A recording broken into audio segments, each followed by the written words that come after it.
What was your reaction, for example, on September the 11th? Every sincere Muslim was pleased because America deserved a punch in the nose. You know, as many 3,000 people died that day. 3,000 people is like a drop in the ocean compared to the millions of Muslims that have been killed.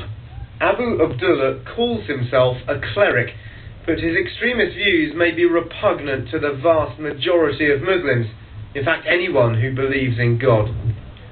One of the most outspoken Muslims in Britain, he's an associate of convicted terrorist Abu Hamza, who's serving 7 years in prison for inciting racial hatred and soliciting murder, and is wanted in the United States for trying to establish terror camps in Oregon.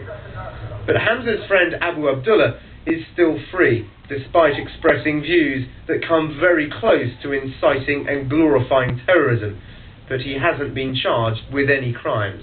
My Honourable Sheikh Osama bin Laden and Sheikh Ayman al-Zawahri, I love these people dearly for the sake of Allah. I couldn't express how much I love these people. You love Osama bin Laden? Yeah, I love him more than myself.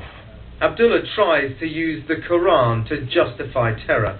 The Muslims that have obviously want to take up arms against the West, it's their Islamic right to do so.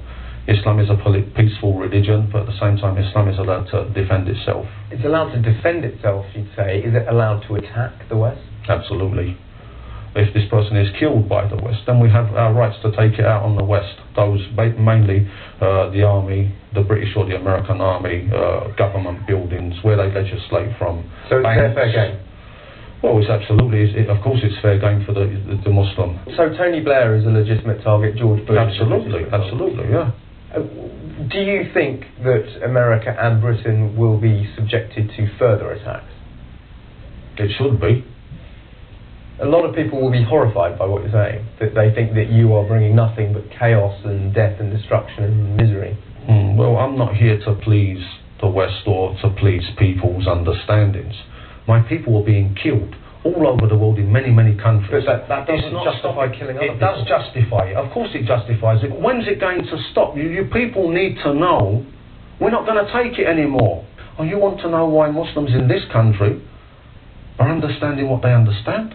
They're sick of the West. They're sick of the place. I owe this country nothing. And this from a man born and brought up in the United Kingdom, who only converted to Islam later in life. But do you think God really wants Muslims to go out and kill innocent people? God doesn't instruct Muslims to go out and kill innocent people. But that's what you're advocating. No, that's what you're saying. That's the terminology you're using and the words that you're actually clarify using. this. We call it self-defense. The difference between me and you is faith. The difference between me and you is trying to enjoin the right and forbid the evil. The difference between me and you, I live for the sake of God and you live for the sake of the devil. Dan Rivers, CNN, London.